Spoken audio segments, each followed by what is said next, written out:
कक्षा 7वीं विषय हिंदी जैम शिक्षण संकुल की तरफ से आप सबका स्वागत है विद्यार्थी मित्रों।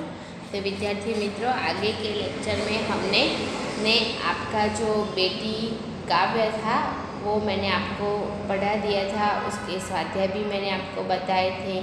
आज हम उसके अंदर जो व्याकरण का टॉपिक आता है विशेषण, तो विशेषण किसे कहते हैं वो मैं आज आपको सिखाती हूँ। तो पहले आप अपनी पाठ्य पुस्तक में देखना पेज नंबर 4 पर विशेषण किसे कहते हैं, पहले क्या लिखना है वो ध्यान से सुनिए आप। विशेषण जो शब्द संज्ञा की विशेषता बताता है उसे विशेषण कहते हैं। तो आपको विशेषण की सबसे पहले क्या करना है, विशेषण की व्याख्या जो वो अपनी व्याकरण की जो नोटबुक में है उसमें पहले आपको टॉपिक लिखना है विशेषण, बाद उसके नीचे क्या लिखोगे, विशेषण किसे कहते हैं, तो आप विशेषण की व्याख्या लिखोगे। अब सुनो विद्यार्थी मित्रों के जो विशेषण होता है, विशेषण की जो व्याख्या में बताया है कि जो शब्द संज्ञा की विशेषता बताता है उसे विशेषण कहते हैं। कैसी विशेषता बताता है, देखो कोई रूप हो, रंग हो, गुण हो, दोष हो, कोई दशा हो, कोई अवस्था हो, कोई स्थान हो, देश काल हो, स्वाद गंध और दिशा का बोध होता है।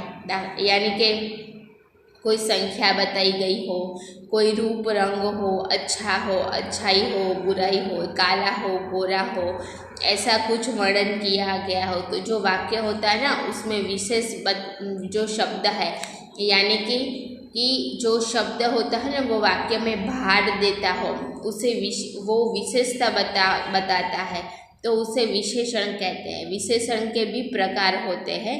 कितने प्रकार है विशेषण के, आपके तो पाठ्यपुस्तक में गुणवाचक, निश्चित और अनिश्चित, वो 3 आपकी पाठ्यपुस्तक में बताया गया है।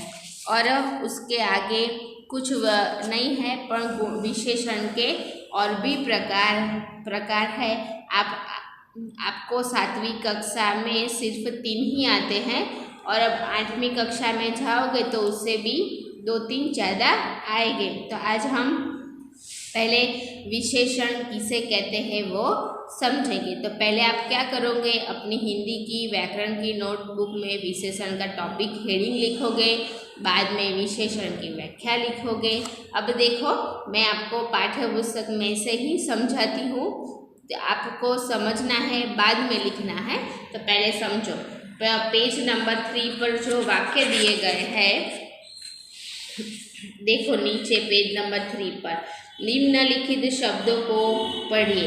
केशा साहसी बालिका थी। देखो साहसी हो या दुर्बल हो, वो क्या बताता है, वो जो वाक्य है ना उसमें विशेषता बताता है। केशा बालिका थी, पर कैसी बालिका थी, साहसी थी या निर्बल थी, तो केशा साहसी बालिका थी। जो साहसी जो शब्द है ना, वो जो सारा वाक्य होता है ना उसकी विशेषता बताता है। हम ये साहसी शब्द ऊपर ऐसे उंगली रख दे तो क्या थी, कैसा बालिका थी, वो को विशेषता बताता है, नहीं बताता है। तो हमें तो विशेषण में उसकी विशेषता ढूंढनी है, इसलिए उसको विशेषण कहते हैं। इसके साहसी के जगह और कुछ लिखा हो, केशा अच्छी बालिका थी, बुरी थी, तो वो सब क्या है, उसकी विशेषता है। देखो और दूसरे वाक्य में है बगीचे में सुंदर फूल लिखे थे, तो ये सुंदर है ना उसकी विशेषता बताता है। बगीचे में फूल तो बगीचे में बहुत होते हैं विद्यार्थी मित्रों, अच्छे हैं, नहीं अच्छे हैं, खूबसूरत है, जो शब्द वाक्य में भार देता है ना उसको विशेषता कहते हैं। उसके बाद में है कि भारत ने श्रीलंका को 3 विकेट से हराया।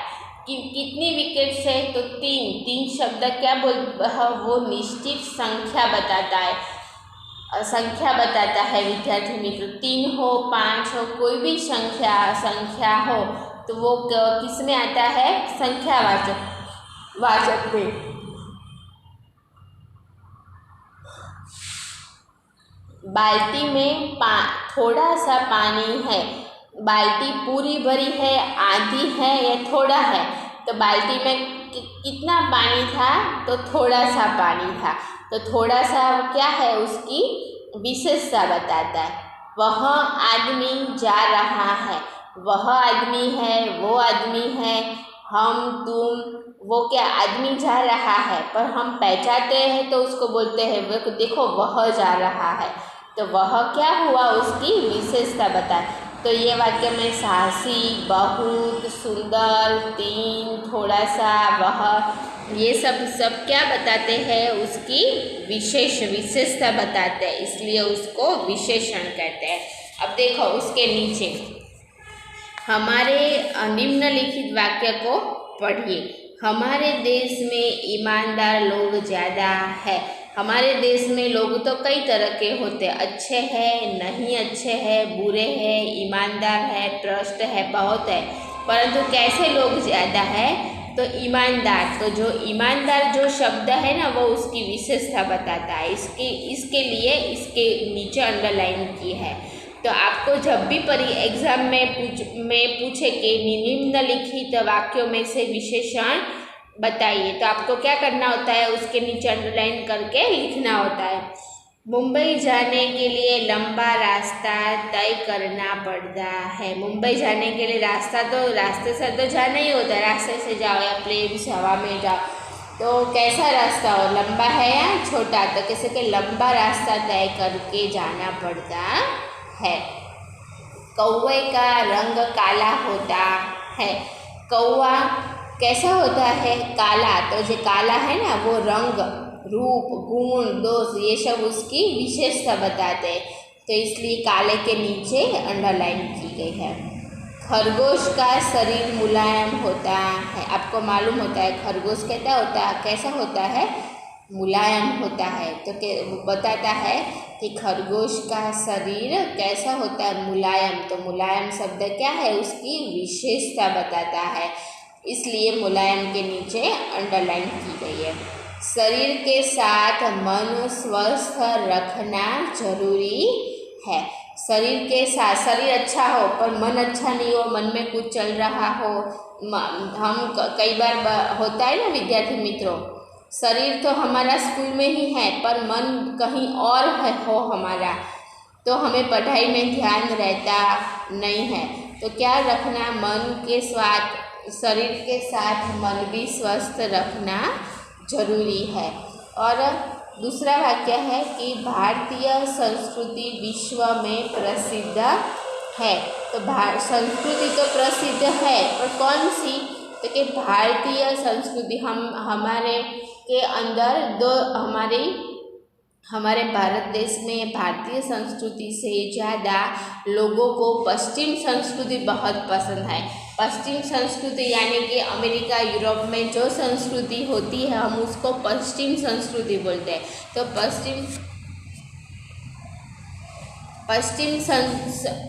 संस्कृति से ज़्यादा हमें भारतीय संस्कृति जो होती है, तो भारतीय संस्कृति विश्व में बहुत प्रसिद्ध है, इसलिए हम भारतीय संस्कृति को बहुत महत्व देते हैं।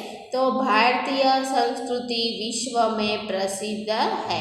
संस्कृति दो तरफ की है, एक पश्चिम, एक भारतीय। तो हम लोग ज़्यादातर भारतीय संस्कृति अपनाते हैं, पश्चिमी संस्कृति का अनुकरण नहीं करते, क्योंकि पश्चिमी संस्कृति का अनुकरण करना हमारे अंदर नहीं आता। इसलिए हमें भारतीय संस्कृति का अनुकरण करना चाहिए। तो भारतीय संस्कृति में भारतीय के नीचे अंडरलाइन की है। पानी गंधहीन होता है। पानी कैसा होता है? गंधहीन। उसके अंदर गंध कई बार आती है, कई बार नहीं आती, गंधहीन होता है। तो पानी तो होता है पर कैसा? तो गंधहीन। गंधहीन शब्द क्या बताता है? उसकी विशेषता बताता है। पूर्व दिशा में सूर्योदय होता है। सूर्य कहाँ उगता है? पूर्व में उगता है और पश्चिम दिशा में उसको अस्त हो जाता है। तो सूर्य उगता तो है पूर्व में और पश्चिम में अस्त हो जाता है। तो पूर्व दिशा क्या है, उसके विशेषण। तो देखो ये जो सारे वाक्य है उसमें ईमानदार, लंबा, काला, मुलायम, स्वस्थ, भारतीय, गंधहीन, पूर्व, वो सब क्या हुआ, उसके क्या बताते हैं, विशेषण, उसकी विशेषता बताते हैं, इसलिए उसको विशेषण कहते हैं। इसमें में देखो जो शब्द संज्ञा के गुण, दोष, आकार, रंग, रूप, देश, काल सब आ गया ना, स्वाद, गंध और दिशा को प्रदर्शित करते हैं इसमें। तो उसको क्या कहते हैं, गुणवाचक विशेषण कहते हैं।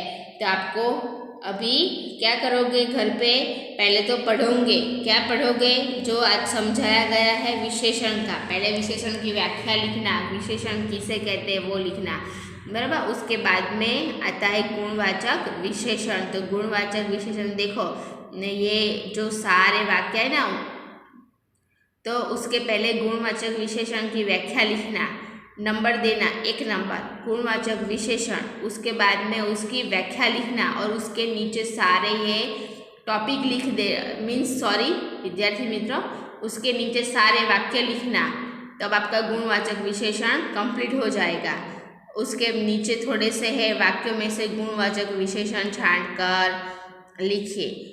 तो आपको इसमें से गुणवाचक जो विशेषण है उसके नीचे क्या करना होता है, अंडरलाइन करनी होती है। तो पढ़ेंगे ना गुणवाचक विशेषण हम आज।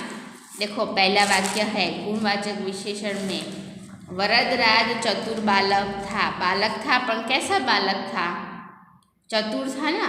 हाँ, तो चतुर के नीचे क्या आएगा, अंडरलाइन करना, वो उसके नीचे गुणवाचक विशेषण है वो।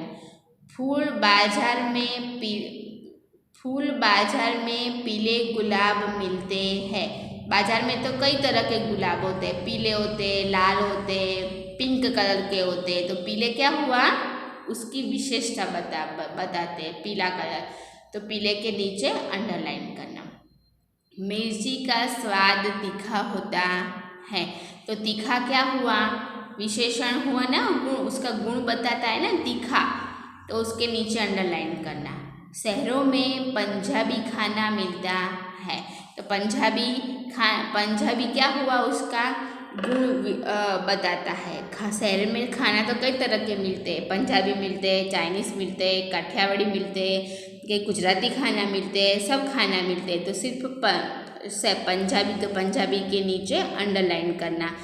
और लास्ट में है सफ़ेद कपड़ों में दाग तुरंत दिखाई देते हैं। तो सफ़ेद का जो है उसके नीचे अंडरलाइन करना। कपड़ों में दाग दिखाई देते हैं, कपड़ों के तो कई अलग अलग तरह के कपड़े, पर सिर्फ कपड़ों में ज़्यादातर दाग दिखाई देते हैं, इसलिए सफ़ेद के नीचे अंडरलाइन करना। आज हमारा था गुणवाचक विशेषण का टॉपिक।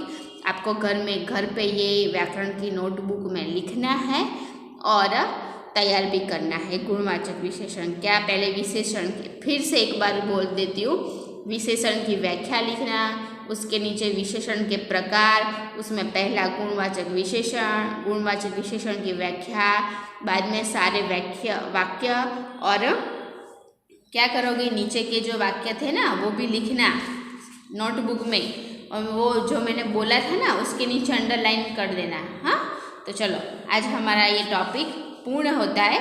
जो नेक्स्ट लेक्चर आएगा ना, तो उसमें नया मैं आपको विशेषण सिखाऊंगी, और संख्यावाचक और अनिश्चित विशेषण। तो तब तक घर पे ये होमवर्क कंप्लीट कर देना और घर पे ध्यान से पढ़ाई करना। थैंक यू, और अपना ख्याल भी रखना। हाँ, अभी कोरोना बहुत बढ़ गया है, तो घर पे अपना ख्याल भी